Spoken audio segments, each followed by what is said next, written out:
Yo, what up everybody? It's your boy the Kryptonian saying here, bringing you a review for One Piece chapter 311.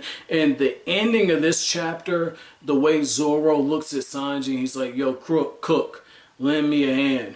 And Sanji's just like, that should be enough time.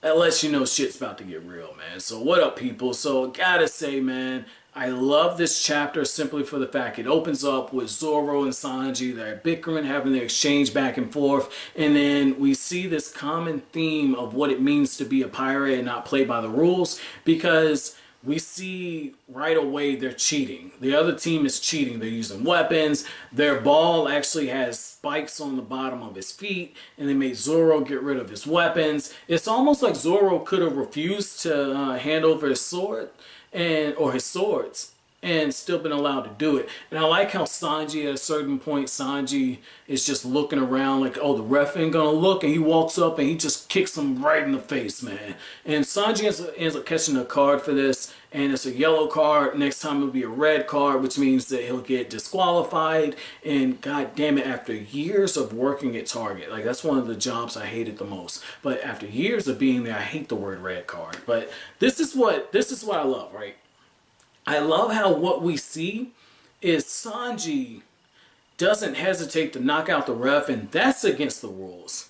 And yet, at the same time, Luffy can't hit the referee. You would think that would actually be in bounds, but you know, all this is interconnected. Obviously, the ref is kind of working for the other team, and I'm waiting to see how Sanji and Zoro actually use this to their advantage. Because when you think about it, they probably could get away with bending the rules, but I don't think either one of them's figured out how to do it. And the fact that they spend so much time bickering when if they would have coordinated their attacks between Sanji being freakishly strong and Zoro being abnormal strong, you would think that they'll be able to work something out.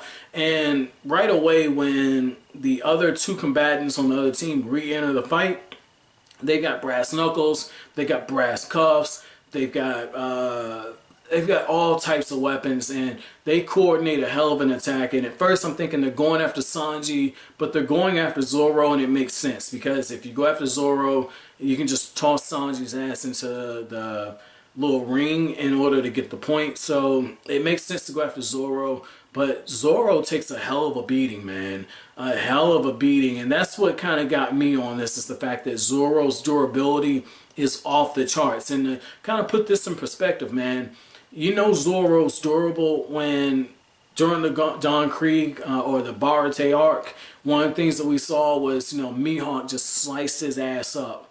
And he goes on to Arlong Park, still injured, and takes out that many fishmen, takes out Hachi, and then even briefly fights Arlong. Just seeing all of that kind of take place lets you know Zoro's durability is on a whole nother chart. So you know that unless these guys are freakishly strong, you know Zoro is going to kind of turn things around. So once again, very cool to kind of see the fact that the referee, this dude's just doing stretches, looking at the yoga tapes. You know, dude's, he's not looking at the yoga tapes, but I figure since he's stretching, I say that. But you know, he's just kind of doing his own thing, and they're doing their best to goad Sanji into getting ejected. It don't make sense. If Sanji gets ejected, you automatically forfeit the game. So they're doing it on both fronts. You know, they're cheating with the referee, but they're also doing this with by going at Zoro. And once again, I know some of you guys don't like it when I make references to other animes or mangas, but the reason why I do this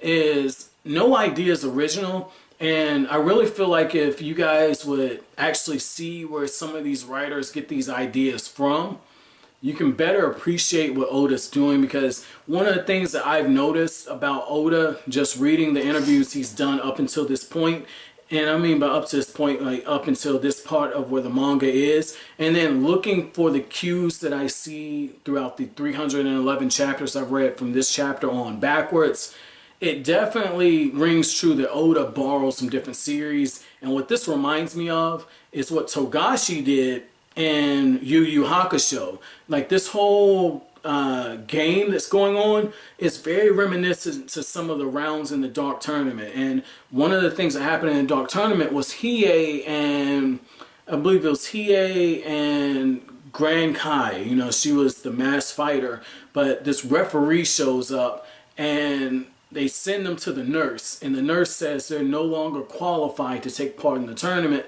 And because they're down 3 fighters, if you lose 2 fighters, because you're down to 3, if any of those 3 loses, you automatically lose. Like, if those 3 lose, there's no kind of turning back. And Kuwabara was injured, so it's just like, if you can get 2 out of 3, you know you're gonna win.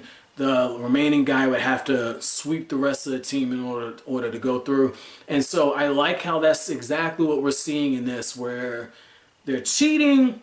But just like with the Dark Tournament, where Hiei actually ended up using that medic that was holding him back as a way to increase his own demonic strength, I feel like Zoro and Sanji are going to take advantage of what this referee's doing to come away with the W. That'll be a very nice turn of events. And if Oda decides not to do that, at the end of the day, I mean, he borrowed another concept and he added his own original twist to it, and you gotta respect that as well. My chapter question for you all is, on a scale from 1 to 10, just keep this friendly. On a scale from 1 to 10, how much did you hate that damn referee?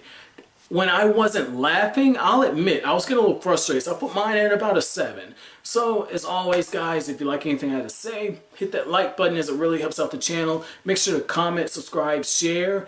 If you're new, make sure to subscribe. Thank you for watching. Have an awesome day, guys.